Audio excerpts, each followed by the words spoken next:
Les voy a enseñar cómo hago yo para ser experto en todo. O por lo menos dicen que soy experto en todo, no lo sé, yo tampoco lo que vería así, ¿no? Muchísimas veces cuando me preguntan cosas digo no tengo idea, no sé, no estoy informado, no está dentro de mi universo conceptual en este momento y chao, y no digo más. Pero mucha gente está preocupadísima y en los comentarios de los vídeos lo encuentro constantemente. ¿Por qué opino de todo? De todo. No, no es cierto, opino de todo, insisto, hay cosas que digo no tengo idea, pero creen que opino de todo. Y que yo me creo experto en todo y lo sé todo. ¿Saben cómo dar esa impresión? Pues miren, les voy a dar una serie de secretos, pero no se los cuenten a nadie. Punto 1. Infórmate la realidad a tu alrededor. No hoy. Si a lo largo de, no sé, 30, 40, 50 años estás al tanto de la realidad y te preguntas cosas sobre lo que ves, sobre lo que vives, sobre lo que lees, sobre lo que te cuentan, y te haces preguntas y buscas resolver esas preguntas, adquieres algo que en la antigüedad se valoraba muchísimo y ahora pues creo que ya no se valora para nada, que es cultura general.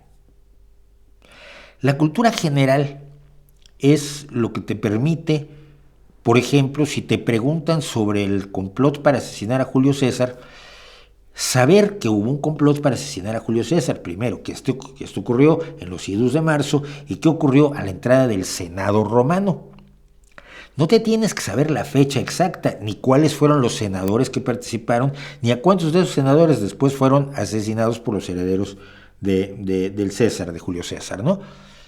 Pero sabes que existió el fenómeno, sabes que ocurrió y tienes un esqueleto de información suficiente como para luego ir y buscar en el ordenador, en Google, en Internet, la información más sólida que haya respecto del asesinato de Julio César.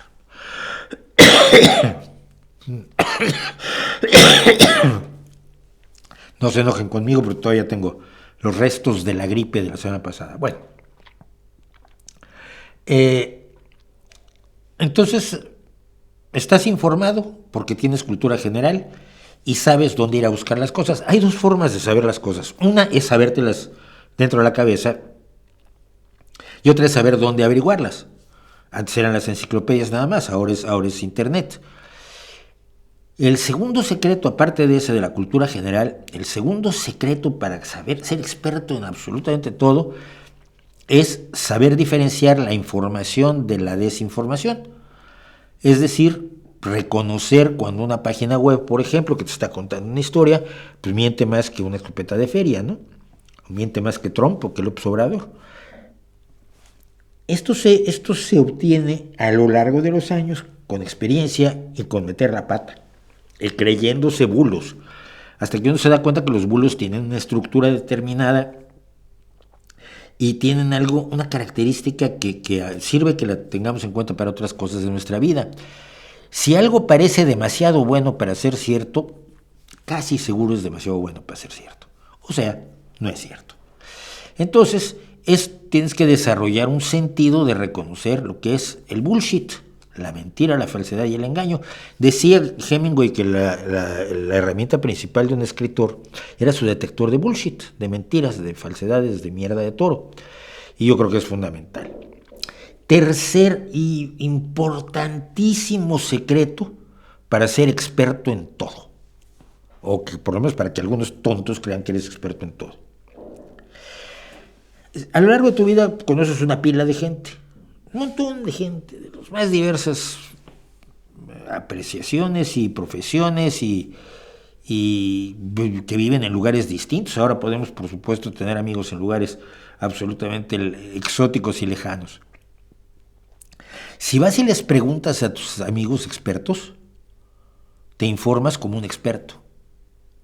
Entonces, si quieres saber de geología, vas con un geólogo en apuros, pero si quieres saber de tecnología alimentaria, pues vas con gominolas de petróleo, y si quieres saber sobre biología molecular, pues vas con J.M. Mulet, y si así.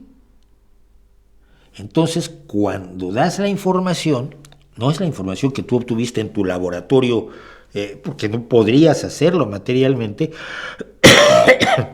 porque el único experto en todo es el periodista, que es lo que soy yo. Es decir, que tengo la capacidad de ir a distintas fuentes de información y a distintas personas y preguntarles las cosas y luego decirlas aquí. Y cuando las digo aquí, no falta el tonto del bote que diga, ay, esto Mauricio, ¿cómo lo averiguó? ¿Que acaso hizo el experimento? No, no seas tonto. No hice el experimento. Fui con alguien que había hecho el experimento y me contó sobre el experimento. Y me contó sobre la resistencia antinazi en Holanda, porque hay gente que me ha contado esas historias, que me ha contado la historia de los primeros veteranos de guerra de Vietnam que regresaron y les decían que eran asesinos de niños y empezaron a organizar un mecanismo de clandestino para sacar a jóvenes estadounidenses que no querían hacer el servicio militar y llevárselos a Canadá. Y yo en Canadá he conocido a algunos de esos muchachos, ahora muchachos que tienen mi edad y algunos años más, ¿no? Pero que habían sido esos muchachos que fueron llevados a Canadá para no tenerse que ir a matar a las selvas del sureste asiático. Esos elementos te permiten parecer experto en todo, o te permiten por lo menos que los tontos piensen que eres experto en todo.